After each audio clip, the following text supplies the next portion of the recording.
পুজোর আর বেশি দেরি নেই, তাই তুঙ্গে উঠেছে প্রস্তুতি।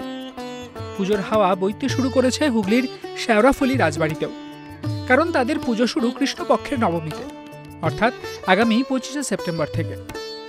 অন্য জায়গায় যখন পুজো শুরু হয় তার ঠিক 15 দিন আগে শুরু হয়ে যায় বনেদি বাড়ির এই পুজো। প্রায় 300 বছর ধরে একই রীতি মেনে পুজো হয়ে আসছে হুগলির শেওড়াফুলি রাজবাড়িতে।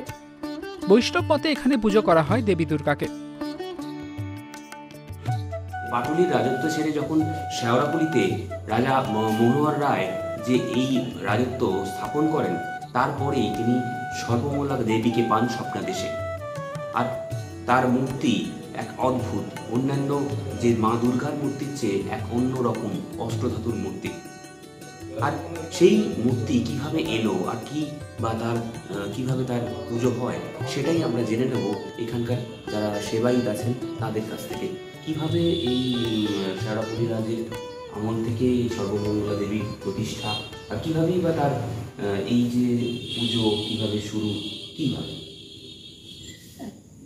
বর্ধমান জেলার অগ্রদ্বীপ পাটুলি বলতে যেটা আমরা বলছি, এদের আদি বসবাস এর পূর্বে সেখানেই ছিল।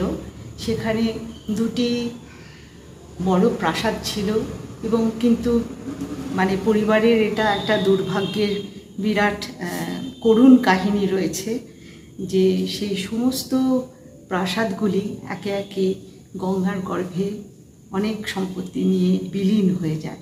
আমরা যে দেবীর সামনে এখন দাঁড়িয়ে আছি, তিনি আমাদের শ্রী শ্রী সর্বমঙ্গলা দেবী ঠাকুরানী। 1734 খ্রিস্টাব্দে রাজা মনোহর রায়, পাটুলির রাজা মনোহর রায়, তিনি মাকে এই বসতবাটি সংলগ্ন মন্দিরে প্রতিষ্ঠা করেন।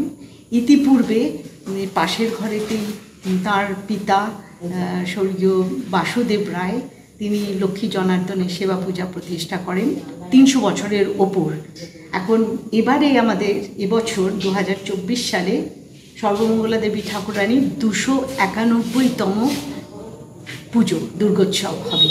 তো মায়ের কাত্যায়নী রূপ, ওনার সঙ্গে লক্ষ্মী, গণেশ, কার্তিক, সরস্বতী কেউই নেই। চণ্ডী পাঠের মধ্যে দিয়ে কৃষ্ণ নবমীর দিন দেবীর ঘট প্রতিষ্ঠা হয়। এই বাড়ির পুজোয় শুধুমাত্র দেবী দুর্গাই পূজিত হন। লক্ষ্মী, গণেশ, কার্তিক কিংবা সরস্বতী এখানে পূজিত হন না, তবে রয়েছেন মহিষাসুর, সিংহ এখানে ঘটকরূপী।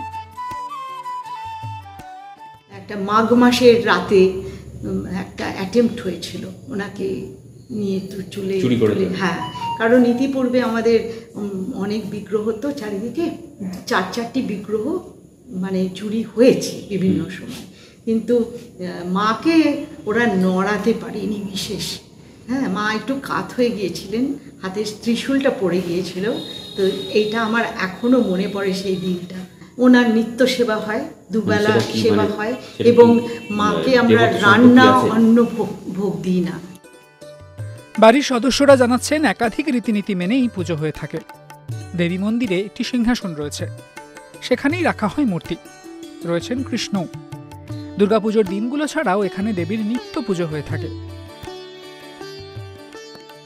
ইনি বলা যায় আমাদের 1733 খ্রিস্টাব্দে এনাকে পাটুলি থেকে পুষ্করণী খনন করার সময়, মানে পুকুর খনন করার সময় রাজা মনোহর রায়ের আমলে এনাকে আমাদের পাওয়া যায়। তার আগে রাজা মনোহর রায় স্বপ্নাবেশ পান যে গত 1 সপ্তাহ কি 1 মাস আগে মা তাকে ডাকছে, মা দুর্গা তাকে ডাকছেন, এবং সেই কারণে যখন 1 সপ্তাহ পরে আমরা দেখতে পারি যে সত্যিকারের মা আবির্ভাব হলেন একটা পুষ্করিণী থেকে, তখন ওই মাকে তার পরবর্তী বছরেই আমাদের শেওড়াফুলির এই মন্দির আগেই ছিল, এখানে স্থাপনা করে 1734 খ্রিস্টাব্দে আমাদের ধুমধাম করে পুজো শুরু হয়।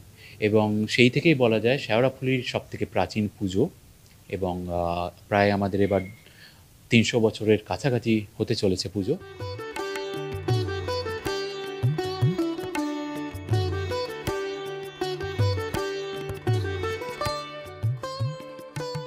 শেওড়াফুলি থেকে পলাশ মুখোপাধ্যায়, ইটিভি।